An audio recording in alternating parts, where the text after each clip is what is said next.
हमारे सिंधी समाज के महान संत हुए, सिंध के संत बताया फकीर।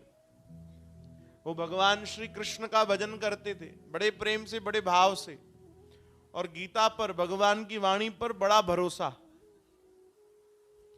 भजन करते थे, विशेष कोई संसार का काम नहीं करते। एक दिन उनकी माता बड़े गुस्से में आ गई, उनको बड़ा गुस्सा आया और खूब डांटा अपने बेटे बताया फकीर को। बोले ये क्या, सारा दिन तुम भजन करते हो, सारा दिन भक्ति करते हो, सारा दिन कृष्ण कृष्ण करते हो, क्या दिया है कृष्ण ने तुम्हें?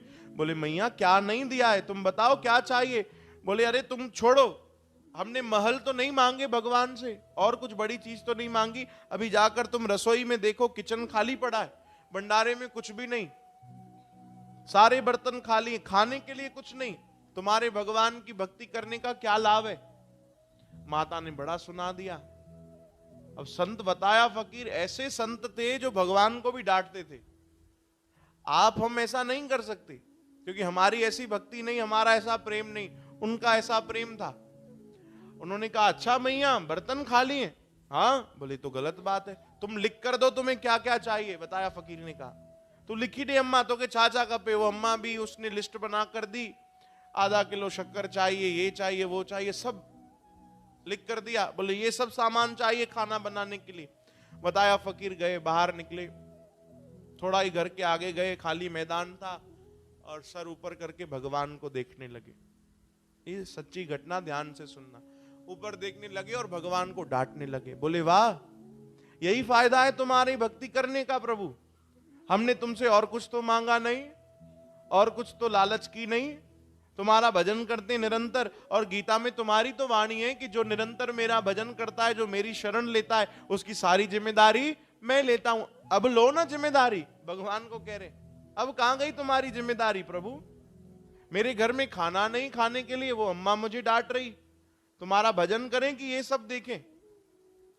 भगवान को कह रहे यहां तो बता दो कि तुम्हारे पास भी कुछ नहीं, खजाने खाली हैं तुम्हारे भी, तो फिर नहीं बोलेंगे तुमको, और अगर है तो पहुंचाओ। भगवान को कह रहे। बोलो जय श्री कृष्ण। ऐसी वाणी भगवान को कही, आपको पता है, ऐसा बोल के आगे निकल गए जंगल की तरफ। अब देखो, अभी लड़ाई की है भगवान से, उन्होंने झगड़ा किया, भगवान को डांटा है, और जंगल में गए तो वहां कुछ संत बैठे थे, उनके साथ बैठकर फिर भजन करने लगे। बोलो जय श्री कृष्ण। हाँ, फिर भजन, अभी डांट कर आए जिसको, उसी का फिर भजन कर रहे हैं। यही तो भक्त है, यही तो भक्त है। रीजू तो गोपाल सो, खीजू तो गोपाल। अगर प्रेम भी करना है तो भगवान से, और लड़ाई भी करनी है तो भगवान से। यही तो भक्त के लक्षण है। बोलो जय श्री कृष्ण। ये कथा याद रखना। इसके बीच में मुझे एक और घटना याद आ रही। एक माता वृंदावन में भजन करती थी, वो हर बात में ये कहती थी श्री कृष्ण अर्पण, यानी जो कुछ भी काम करे तो क्या करती थी? अर्पण करती थी भगवान श्री कृष्ण को। श्री कृष्ण अर्पण, कि प्रभु ये आपको अर्पण। भोजन भी खाए तो पहले भगवान को अर्पण करे, श्री कृष्ण अर्पण। कोई अच्छी वस्तु लेकर आए, श्री कृष्ण अर्पण। कुछ भी करे तो श्री कृष्ण अर्पण। एक दिन की बात, झाड़ू लगा रही थी, कचरा समेटा, एक संत वहां से जा रहे थे, और कचरा उठाकर उसने यही कह दिया श्री कृष्ण। संत ने सुन लिया, बोले अम्मा तू पागल हो गई है? चल भोग लगाती है समझ में आता है, कोई वस्त्र चढ़ाती है समझ में आता है, कोई सेवा करती है, श्री कृष्ण अर्पण कहती है, एक कचरा भी तू भगवान को अर्पण करेगी? तू पागल हो गई है। ओ अम्मा ने संत को डांट दिया।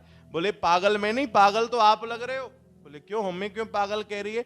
बोले एक बात बताओ, जब सबके लिए भगवान को अर्पण कर रही हूं तो कचरे के लिए किसी और को ढूंढूं? बोलो जय श्री कृष्ण।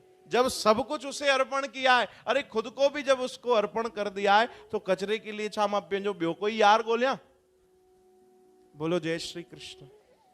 ऐसी वाणी सुनकर संतों ने उन अम्मा को प्रणाम किया। ये होते हैं भक्त। हाँ, कौन सी कथा बता रहा था आपको जी? हाँ, कौन से संत थे?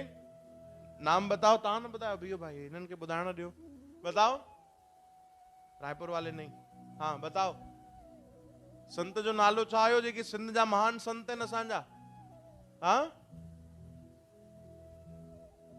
अरे बाप रे, तव्हांखे नालो याद नथो अचे? ॿुधायो न भाई। हाँ हाँ सही था ॿुधायो ॿुधायो। वताया फ़कीर, याद रखो भैया नाला। बोलो जय श्री कृष्ण। गाड़ी मथों तो नथी वने तव्हांजे? श्री कृष्ण गोविंद। हरे मुरारे, हे नाथ नारायण वासुदेव। देखो मुरारी बापू कहते हैं कथा में ना मौज में बैठो, ठीक है, गंभीर होकर नहीं। गंभीर कथा चले, विषय चले तो अलग बात है, उस समय हंसना नहीं चाहिए, उस समय फिर हंसी मजाक नहीं करनी चाहिए, गंभीरता से सुननी चाहिए। पर जब ऐसी भगवान की लीलाएं चले, कथाएं चले, तो उस समय फिर ये ना मुंह सुजाए हुए हो नहीं, चेहरे पर मुस्कुराहट हो। बोलो जय श्री कृष्ण। कथा सुनने का भी सबको तरीका नहीं आता। लाखों लोग बैठते हैं कथा में, आप देखो लाखों लोग, पर लाखों को कथा सुनने थोड़ी आती। उनमें से कुछ होते हैं जो कथा सही तरीके से सुनते हैं। बोलो जय श्री कृष्ण। अभी आपको संतों का नाम पूछा तो आपको याद नहीं आ रहा है ना? हेडे होडे पे डिसो भाई, छा नालो बुधाए, तुम बुधाए भाई। बोलो जय श्री कृष्ण। यही ध्यान है हमारा भक्ति में। बताओ कौन से संत थे? संत बताया फकीर। भगवान को डांट कर गए कि हमारे घर में राशन नहीं, भिजवाओ, भगवान को कहा, और चले गए उनका भजन करने। और भगवान देखो कैसे, भगवान एक बैलगाड़ी भरकर राशन लेकर आए, खुद, किसी को भेजा नहीं भगवान। ये भगवान की सबसे अच्छी आदत है कि जब कोई भक्त का काम होता है तो भगवान किसी और को नहीं भेजते, भगवान खुद आते। बोलो जय श्री कृष्ण। आप खुद एक एग्जाम्पल मैं आपको दूं, आपका कोई दूर का कोई परिचित हो, बहुत कम उससे रिश्ता हो, वो अगर आपको कुछ काम दे दे तो आप किसी और को भेज दोगे, है ना? अपने बेटे को भेजोगे या भाई को भेज दोगे, किसी भी दूसरे आदमी को बोलोगे वन भैया उसका थोड़ा सा छोटा सा काम है, तुम करके आ जाना। पर आपका कोई बहुत करीबी हो, जिससे आपको बहुत प्रेम हो, बहुत ज्यादा, जो आप पर भरोसा करता हो, अगर उसका काम आएगा तो आप किसी और को नहीं भेजोगे, खुद ही जाओगे। भगवान की सबसे अच्छी आदत है, जब भक्त का कोई काम होता है भगवान किसी और को नहीं भेजते, भगवान खुद जाते। बोलो जय श्री कृष्ण। भगवान आए बैलगाड़ी में, पगड़ी पहनकर, धोती कुर्ता पहनकर, नौजवान के रूप में। भगवान गाड़ी चलाकर, बैलगाड़ी चलाकर लाए और बोरे भर भर कर सामान लाए। भगवान आकर रखा, माता को कहा मां ये तेरे बेटे ने भेजा है, संत बताया ने भेजा है। बोले बेटा तुम कौन हो? बोले मैं उसका दोस्त हूं।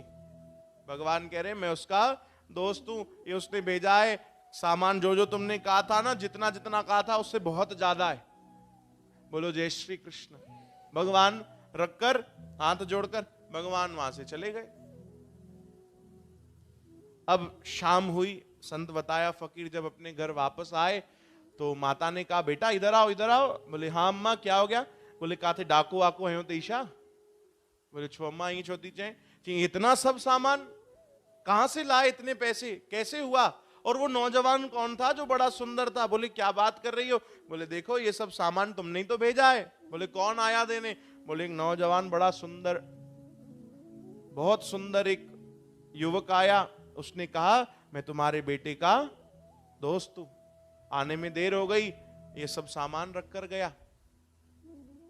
संत बताया फकीर मुस्कुराने लगे, ऊपर देखा, मुस्कुराकर भगवान को देख रहे हैं। माता पूछ रही है बेटा पर मैंने तो तुमको कम कम नाप कही थी, आधा किलो शक्कर, यहां तो 1 बोरी शक्कर आ गई। मैंने तुम्हें 2 किलो चावल, यहां तो तुमने 2 बोरी चावल भेजी है, इतनी ज्यादा नाप कैसे? तब बताया फकीर ने बड़ी सुंदर बात कही। उन्होंने कहा मैया मेरी नाप में फर्क है और मेरे यार की नाप में बहुत फर्क है।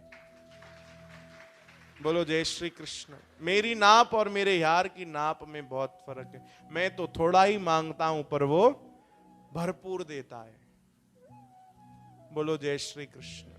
ऐसे संत हुए, ऐसा उन्होंने भरोसा किया है भगवान के ऊपर।